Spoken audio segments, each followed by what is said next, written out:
Bayangkan kamu sedang berkendara di jalan raya. Lalu tiba-tiba, kamu belok ke arah sungai, dan tanpa berhenti, mobilmu langsung meluncur ke air, mengapung, melaju, lalu menyelam ke dasar sungai. Bukan, ini bukan adegan dari film James Bond. Ini nyata. Mobil yang bisa menyelam seperti kapal selam itu sudah ada sejak lebih dari 5 dekade lalu. Selamat datang di Kuak Fakta, channel di mana logika bertemu rasa ingin tahu. Hari ini, kita akan menyelami, secara harfiah dan ilmiah, dunia kendaraan amfibi menyelam, teknologi unik yang mungkin akan jadi cikal bakal transportasi masa depan, tapi nyatanya sudah dikembangkan sejak lama. Jangan lupa klik like, subscribe, dan bagikan video ini ke teman kamu yang suka otomotif, teknologi, atau suka bertanya. Kenapa mobil belum bisa jalan di laut? Mari kita mulai dengan fakta paling mengejutkan. Mobil menyelam pertama kali tidak berasal dari abad 21, bahkan bukan dari 2010-an, melainkan dari masa Perang Dunia. Menurut catatan sejarah yang dikutip dari laporan militer Jerman, pada era Perang Dunia Kedua, Nazi pernah mengembangkan kendaraan amfibi bernama Volkswagen Schwimmwagen. Meski belum bisa menyelam, mobil ini sudah dirancang untuk melaju di air. Tapi gagasan untuk bisa menyelam muncul kemudian, didorong oleh dua hal, kebutuhan militer dan imajinasi manusia. Sekitar tahun 60-an, para insinyur eksentrik dan eksperimental mulai mencoba membuat kendaraan yang bisa menyelam. Salah satu eksperimen teraneh datang dari Jerman, dari insinyur bernama Hans Trippel. Dialah pencipta mobil amfibi yang benar-benar bisa menyelam seperti kapal selam. Namun, banyak dari teknologi ini dikembangkan secara tertutup, beberapa hanya sekadar prototipe. Hingga akhirnya, tahun 2008, dunia diperkenalkan pada mobil paling absurd, paling gila, dan paling tidak masuk akal yang pernah dibuat, Rinspeed Scuba. Scuba adalah mobil listrik berbasis Lotus Elise. Tapi yang bikin heboh, mobil ini bisa menyelam hingga 10 meter ke bawah permukaan air. Penumpangnya harus pakai tabung oksigen seperti scuba diver. Menurut Rinspeed, sang pengembang, mobil ini terinspirasi langsung dari film James Bond tahun 70-an, The Spy Who Loved Me, di mana Bond mengendarai mobil menyelam. Tapi mereka tak ingin sekadar fiksi, mereka ingin mewujudkannya. Bayangkan, sebuah kendaraan yang bisa menyelam tanpa emisi, bertenaga listrik penuh, dan sepenuhnya dikendalikan bahkan saat berada di bawah air. Ini bukan cuma gimmick. Ini adalah eksperimen tentang masa depan mobilitas lintas medan. Namun pertanyaannya sekarang adalah, jika teknologinya sudah ada, kenapa mobil ini tidak kita lihat di jalanan? Kenapa mobil menyelam belum jadi mainstream? Untuk menjawab itu, kita perlu menggali lebih dalam, bukan hanya ke dasar laut, tapi ke dasar sejarah, teknologi, ekonomi, dan bahkan psikologi manusia dalam menerima inovasi.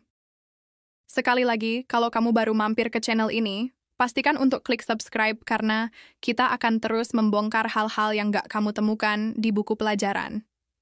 Dan kalau kamu merasa video ini membuka pikiran, bagikan ke media sosialmu, biar makin banyak orang yang tahu bahwa masa depan ternyata sudah dimulai sejak dulu. Sekarang, mari kita kembali ke tahun 2008 dan bedah bagaimana Scuba dirancang.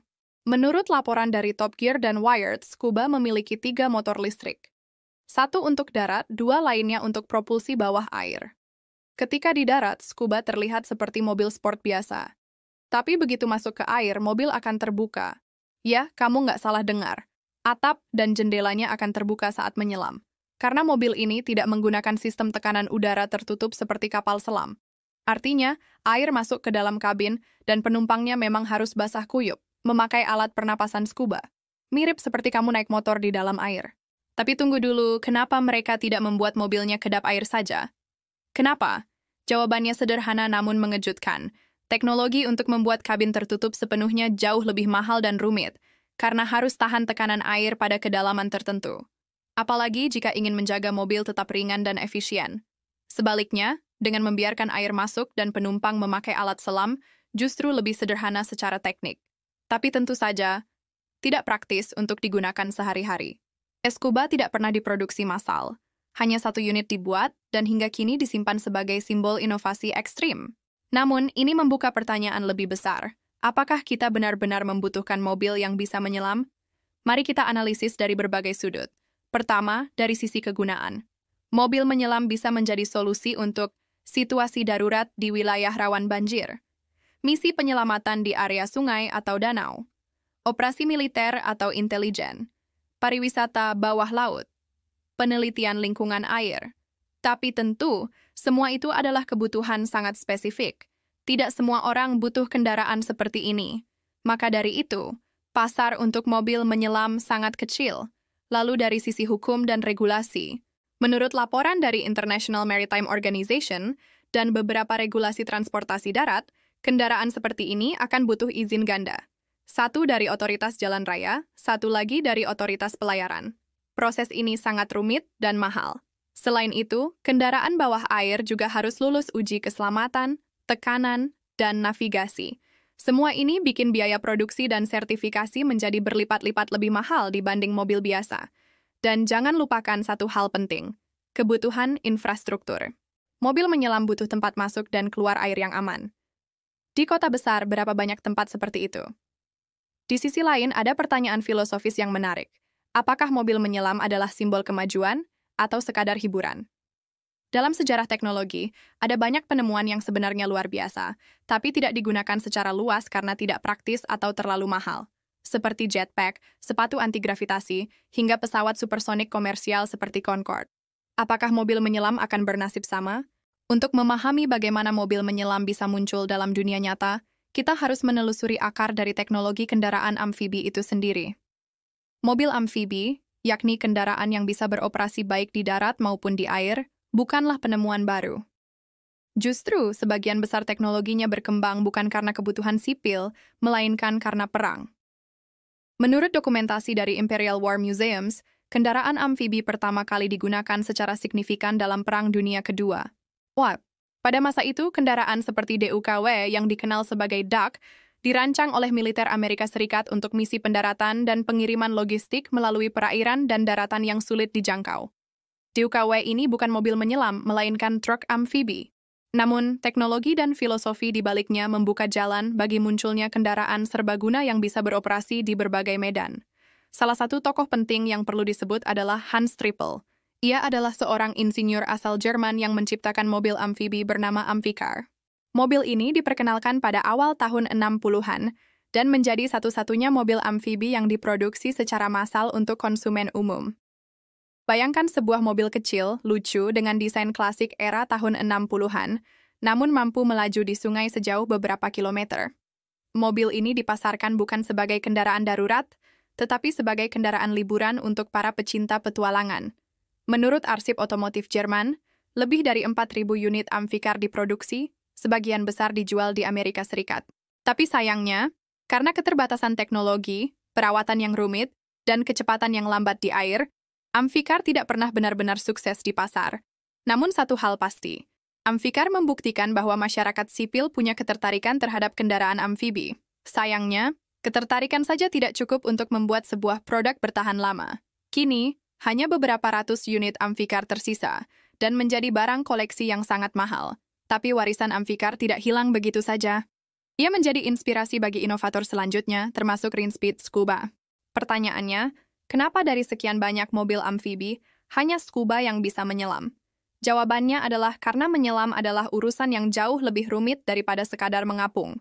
Untuk membuat kendaraan menyelam, kamu harus mempertimbangkan banyak hal. Tekanan air, kendali arah dan kedalaman, distribusi oksigen, keamanan pernapasan, serta sistem propulsi yang efisien di dalam air. Dan di atas itu semua, kamu harus memastikan bahwa kendaraan tersebut tetap bisa berfungsi saat kembali ke darat. Itulah mengapa Scuba tidak memiliki atap tertutup. Membuat sistem penyelaman tertutup sama saja seperti menciptakan miniatur kapal selam pribadi. Dan biaya produksinya bisa setara dengan harga kapal pesiar. Meski terdengar tidak efisien, keberadaan mobil amfibi menyelam seperti Scuba menegaskan bahwa dunia otomotif tak hanya soal kepraktisan, tapi juga tentang eksperimen atas batas imajinasi manusia. Dalam sebuah wawancara bersama pendiri Rinspeed, Frank M. Rinderknecht, ia menyatakan bahwa tujuan pembuatan Scuba bukanlah untuk membuat produk massal, tetapi untuk menunjukkan bahwa apa yang dulunya hanya fiksi ilmiah, kini bisa diwujudkan. Menurutnya, inovasi sejati seringkali lahir dari ide-ide gila, bahkan jika ide itu tidak laku secara komersial. Dalam dunia teknik, kita mengenal istilah proof of concept, sebuah prototip atau demonstrasi untuk menunjukkan bahwa teknologi tertentu mungkin untuk diwujudkan. Dan itulah Scuba, sebuah pembuktian bahwa mobil menyelam itu mungkin. Namun inovasi ini tidak berhenti di Scuba. Beberapa perusahaan kecil di Amerika dan Rusia juga mencoba merancang kendaraan amfibi menyelam, seperti Amphibicar, Watercar, dan Gibbs Aquada, meskipun sebagian besar hanya mengapung dan belum bisa menyelam seperti scuba. Menurut laporan dari Popular Science, teknologi amfibi modern lebih fokus pada performa dan fleksibilitas di atas permukaan air, bukan di bawahnya. Ini karena sebagian besar permintaan datang dari militer, tim SAR, dan pengusaha pariwisata. Dan sampai hari ini, belum ada satupun perusahaan otomotif besar seperti Toyota, Tesla, atau BMW yang secara terbuka menyatakan ketertarikan untuk membuat mobil menyelam. Kenapa? Mari kita bahas secara ekonomis di bagian selanjutnya. Tapi sebelum itu, jangan lupa untuk klik tombol like jika kamu baru tahu bahwa teknologi mobil menyelam ini benar-benar ada. Dan kalau kamu punya ide gila tentang masa depan kendaraan, tulis di kolom komentar. Siapa tahu, 5 tahun lagi, kamu jadi pionir teknologi transportasi bawah laut? Mari lanjut. Kamu mungkin bertanya-tanya, kalau mobil menyelam ini keren, unik, bahkan sudah terbukti bisa jalan, kenapa nggak dijual bebas? Jawabannya bisa disimpulkan dalam satu kata, ekonomi. Untuk membuat satu unit mobil menyelam seperti scuba, dibutuhkan biaya riset, rekayasa teknik, uji keselamatan, serta sertifikasi dari 2 otoritas, darat dan laut. Semua ini memerlukan biaya jutaan dolar, dan pasar untuk mobil semacam ini sangat kecil. Menurut data dari Forbes dan Statista, lebih dari 90% konsumen mobil hanya tertarik pada 4 hal: kenyamanan, efisiensi bahan bakar, keamanan, dan harga. Teknologi yang unik hanya menarik bagi pasar niche, seperti kolektor, miliarder, atau komunitas petualang ekstrem. Sementara itu, mobil menyelam memiliki keterbatasan besar. Tidak bisa menyelam terlalu dalam karena keterbatasan struktur, membutuhkan pelatihan khusus untuk menggunakan alat pernapasan, tidak bisa digunakan di laut lepas yang ombaknya besar, infrastruktur untuk masuk keluar dari air sangat terbatas. Artinya, meskipun teknologi ini luar biasa, tidak ada insentif ekonomi yang cukup kuat untuk mendorong produksi massal. Namun, itu bukan berarti semuanya suram. Di negara seperti Belanda, yang sebagian wilayahnya berada di bawah permukaan laut, sudah mulai ada diskusi tentang kendaraan amfibi sebagai alat bantu transportasi darurat saat banjir. Begitu juga di negara-negara rawan tsunami dan gempa. Dan yang menarik, militer Amerika Serikat dan Rusia telah mengembangkan kendaraan penyelam rahasia sejak tahun 2020-an, meski detailnya tidak pernah dibuka ke publik. Semua ini menunjukkan bahwa teknologi mobil menyelam masih hidup, meski belum tumbuh di jalanan kota. Ia mungkin tidak hadir untuk semua orang, tapi tetap jadi cikal bakal perubahan besar di masa depan. Di bagian berikutnya nanti, kita akan menyelami dunia fiksi ilmiah dan melihat bagaimana Hollywood membantu membentuk persepsi kita terhadap teknologi ini. Sebelum teknologi benar-benar ada, masyarakat dunia terlebih dahulu mengenalnya lewat dunia fiksi. Dan salah satu representasi mobil menyelam paling terkenal dalam sejarah pop culture datang dari James Bond. Tahun 1977 film berjudul The Spy Who Loved Me merilis adegan yang tak terlupakan. James Bond mengendarai sebuah Lotus Esprit putih yang tampak seperti mobil sport biasa, tapi saat dikejar di tepi pantai mobil itu langsung masuk ke laut dan berubah menjadi kendaraan selam. Menghindari rudal, menembakkan torpedo, dan berenang di bawah air layaknya kapal selam tempur mini. Adegan ini bukan hanya ikonik. Ia membentuk ekspektasi publik terhadap kemungkinan masa depan, bahwa kendaraan tidak harus terbatas pada jalanan. Mereka bisa jadi lintas dimensi, darat dan laut, bahkan langit dan luar angkasa. Menurut wawancara dengan tim produksi film, mobil itu bukan efek CGI. Mereka menggunakan prototipe nyata yang dibangun oleh insinyur modifikasi kendaraan bawah air, lengkap dengan baling-baling dan sistem propulsi air. Mobil itu tidak bisa berjalan di darat dan menyelam sekaligus, tapi cukup untuk menyuguhkan ilusi bahwa mobil menyelam memang bisa terjadi. Dampaknya besar. Berdasarkan arsip GQ Magazine, setelah film tersebut tayang, permintaan terhadap mobil Lotus naik tajam. Meskipun model asli Lotus Esprit tentu tidak bisa menyelam, ide di baliknya mendorong masyarakat untuk membayangkan kemungkinan. Sejak saat itu, mobil menyelam mulai muncul dalam berbagai media.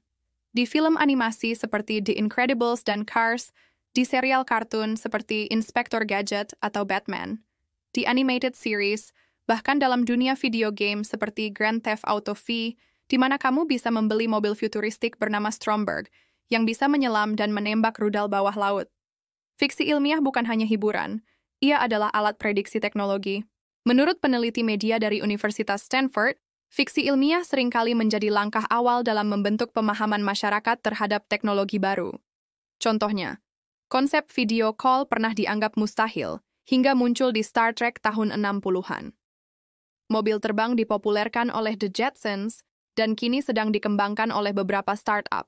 Dan tentu saja, mobil menyelam James Bond membuka ruang bagi insinyur untuk berpikir. Bagaimana kalau ini bisa jadi nyata? Itulah yang dirasakan oleh Frank Rinderknecht, pencipta Rinspeed Scuba. Ia menyatakan bahwa Scuba adalah realisasi dari mimpi masa kecilnya menonton James Bond.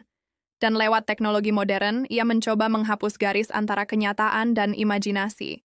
Yang menarik, budaya populer juga membantu membuat publik lebih menerima ide gila. Apa yang awalnya tampak seperti lelucon, bisa berubah jadi kebutuhan saat dunia berubah. Contohnya, perubahan iklim menyebabkan banjir besar lebih sering terjadi di berbagai belahan dunia. Kota seperti Jakarta, Venesia, dan Mumbai kerap terendam, maka ide mobil menyelam tidak lagi terdengar aneh, bahkan mungkin terdengar masuk akal. Jangan lupa klik like kalau kamu juga pernah bermimpi bisa nyetir mobil langsung nyebur ke laut seperti Bond.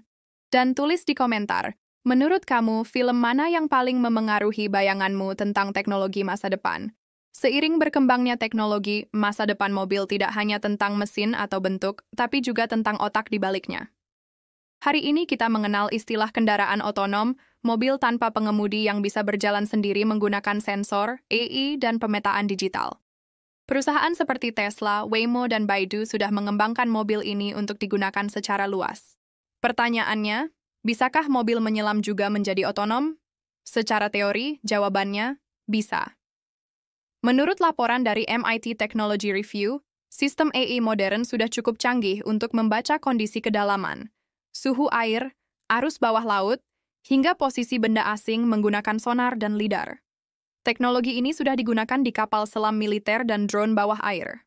Jika digabungkan dengan mobil amfibi, maka kita bisa menciptakan kendaraan yang bisa berjalan di jalan raya, bisa mengapung dan menyelam, bisa bernavigasi sendiri, bisa menghindari bahaya bawah air, dan bahkan bisa melakukan evakuasi korban secara otomatis. Bayangkan di masa depan, saat banjir besar melanda kota, pemerintah bisa mengirim unit mobil selam otonom untuk menyelamatkan warga tanpa perlu mengirim manusia. Kedengarannya seperti fiksi ilmiah. Tapi begitu pula dulu saat kita membayangkan mobil menyelam. Menurut laporan World Economic Forum, pada tahun 2040, kendaraan pintar akan menjadi bagian integral dari smart city atau kota pintar, di mana sistem transportasi terintegrasi mampu beradaptasi dengan kondisi geografis ekstrim, air, lumpur, salju, atau tanah longsor. Dan dalam sistem seperti ini, kendaraan yang bisa berpindah antara darat dan laut akan sangat berguna, terutama di kota pesisir atau daerah delta sungai yang kompleks. Tapi tentu saja tantangannya bukan hanya teknologi. Kita masih harus menghadapi isu etika AI. Apakah mobil selam boleh mengambil keputusan hidup dan mati? Privasi dan data bawah air. Siapa yang punya hak atas data sonar mobil?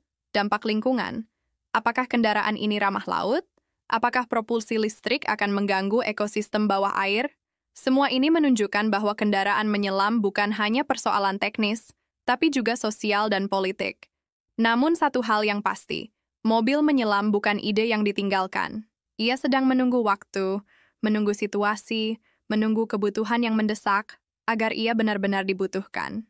Dan kita, sebagai generasi yang menyaksikan transisi ini, perlu siap bertanya. Ketika masa depan datang dalam bentuk kendaraan menyelam, apakah kita siap menyambutnya? Meski perusahaan besar belum serius melirik mobil menyelam sebagai produk massal, ada satu dunia yang justru sangat tertarik, dunia startup. Startup dikenal sebagai pelopor inovasi radikal. Mereka bukan hanya mencari keuntungan, tapi juga mengincar sesuatu yang lebih besar. Disrupsi. Dalam beberapa tahun terakhir, sejumlah startup kecil dari Amerika, Inggris, dan Timur Tengah mulai melirik kendaraan lintas moda ini sebagai solusi transportasi alternatif. Salah satu contoh datang dari perusahaan bernama Jet Capsule di Italia, yang menciptakan kendaraan seperti kapsul mini yang bisa melaju di air dengan kecepatan tinggi dan terlihat seperti mobil masa depan. Mereka bahkan sedang mengembangkan versi yang bisa menyelam sementara untuk keperluan pariwisata laut dalam. Startup lain, Naviator, bekerja sama dengan militer Amerika Serikat untuk membuat drone amfibi yang bisa menyelam dan terbang. Meski ukurannya masih kecil, teknologinya bisa diadaptasi ke kendaraan besar dalam beberapa dekade ke depan. Menurut laporan dari TechCrunch, teknologi kendaraan hybrid ini sekarang masuk dalam kategori investasi eksperimental dari perusahaan Ventura. Artinya, jika ada satu saja terobosan besar, misalnya bahan ringan yang kuat, atau sistem propulsi bawah air yang efisien, maka kemungkinan besar investor akan berlomba-lomba masuk ke pasar. Apalagi dengan meningkatnya popularitas turisme ekstrem, seperti mengunjungi bangkai kapal Titanic, gua bawah laut, dan terumbu karang langka, ada potensi besar bahwa kendaraan menyelam pribadi akan menjadi barang mewah seperti yacht mini pribadi. Namun, startup menghadapi tantangan besar. Modal awal tinggi, biaya R&D mahal, prototipe rentan gagal, regulasi yang belum siap. Meski demikian, sejarah membuktikan bahwa banyak teknologi masa kini, dari mobil listrik, kamera drone, hingga roket swasta, semuanya berasal dari mimpi kecil startup yang dianggap gila. Jadi jangan heran kalau 10 atau 20 tahun lagi, justru bukan Toyota atau Mercedes yang merilis mobil menyelam pertama di dunia, melainkan perusahaan kecil yang hari ini bahkan belum kamu kenal namanya. Dan mungkin salah satu dari kalian yang nonton video ini sekarang, kelak akan menjadi pendiri startup mobil menyelam berikutnya. Klik like kalau kamu percaya bahwa masa depan teknologi bisa datang dari garasi, bukan dari pabrik raksasa. Dan bagikan video ini ke teman-temanmu yang suka teknologi, supaya mereka tahu bahwa masih ada lahan kosong menunggu untuk ditanami mimpi. Pada akhirnya, mobil menyelam adalah simbol. Ia bukan sekadar kendaraan eksotis atau teknologi ekstrem. Ia adalah pengingat bahwa manusia selalu ingin menembus batas darat, laut, langit, bahkan luar angkasa. Setiap penemuan besar dalam sejarah dimulai dari ide gila yang ditertawakan, lalu diuji, lalu ditolak, lalu akhirnya diterima dan dibutuhkan. Wright bersaudara pernah dianggap gila karena mencoba membuat mesin terbang. Elon Musk dulu disebut buang-buang uang karena mau bikin roket yang bisa mendarat ulang. Kini, kendaraan menyelam mungkin terdengar seperti mainan orang kaya. Tapi siapa tahu, suatu saat kelak dunia berubah. Banjir makin parah, eksplorasi laut makin penting, atau manusia mulai tinggal di kota-kota bawah laut. Di saat itu, kendaraan menyelam bukan lagi eksotis. Ia bisa jadi kebutuhan utama. Dan ketika hari itu tiba, kita akan melihat ke belakang dan berkata, ternyata, semuanya sudah dimulai dari mimpi kecil, dari mobil sport yang masuk ke laut dalam film James Bond, dari scuba, dari amphicar, dari eksperimen para insinyur gila, dan dari rasa ingin tahu manusia yang tak pernah puas. Seperti kata ilmuwan besar, Arthur C. Clarke. Setiap teknologi yang cukup maju akan tampak seperti sihir bagi orang awam. Mobil menyelam adalah salah satu sihir itu. Jadi jika kamu pernah punya ide yang terdengar gila, jangan buru-buru menyerah. Dunia ini memang dibangun oleh orang-orang yang cukup nekat untuk percaya pada hal mustahil. Saya ucapkan terima kasih sudah menonton hingga akhir. Jangan lupa untuk klik like kalau kamu merasa wawasanmu bertambah hari ini, subscribe untuk video-video selanjutnya dari Kuak Fakta, dan share ke media sosialmu. Kita akan terus membongkar fakta-fakta luar biasa yang tersembunyi di balik kehidupan sehari-hari. Sampai jumpa di video berikutnya. Dan ingat, jangan cuma jalan di permukaan. Sesekali, selami lebih dalam.